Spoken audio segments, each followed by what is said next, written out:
и Општата болница донесе подароци на првото новороденче во болницата. И вие изразивте одредена загриженост дека светскиот тренд не го одменува Куманово и секако рече на балканските држави помал наталитет оваа година. Така е. Значи, првата рожба во 2023 година во општина Куманово е прва рожба на нашата сограѓанка, чие што е ова прво дете, значи,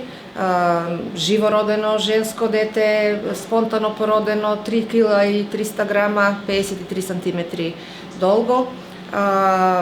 Шејназе Бекии. Мислам дека целото семејство е среќно и ние исто така со нив, и ќе изразам надеж дека бројот на нови жители во град Куманово ќе се зголеми оваа година, дека наталитетот ќе оди по нагорна линија, бидејќи во глобални рамки знаеме дека постои еден тренд на намалување на новородени. Се радувам што е женско, велиме дека носи бериќет, и ќе кажам дека се надевам оваа година да имаме повеќе раѓања, затоа што ја завршивме 2022 со 846, на времето знаело да има и повеќе, 900, 1000 раѓања и така натаму. Големо родилиште сме, значи се трудиме да ја унапредиме здравствената заштита на родилките. Ние сме и дел од Перимак програмата, ние сме дел од онаа мрежа на родилишта, вкупно 6 во државата, кои што на некој степен се трудат да ја издигнат грижата и намалувањето на смртноста на новороденчињата и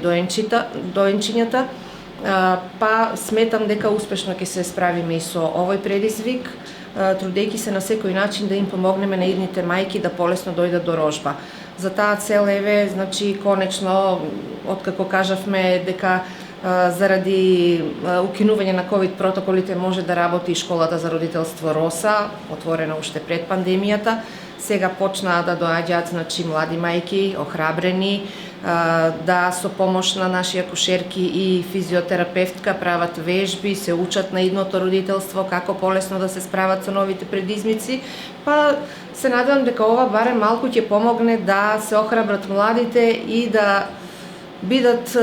дел од едно општество со повеќе деца, бидејќи децата се богатство кое што нема никаква споредба и замена.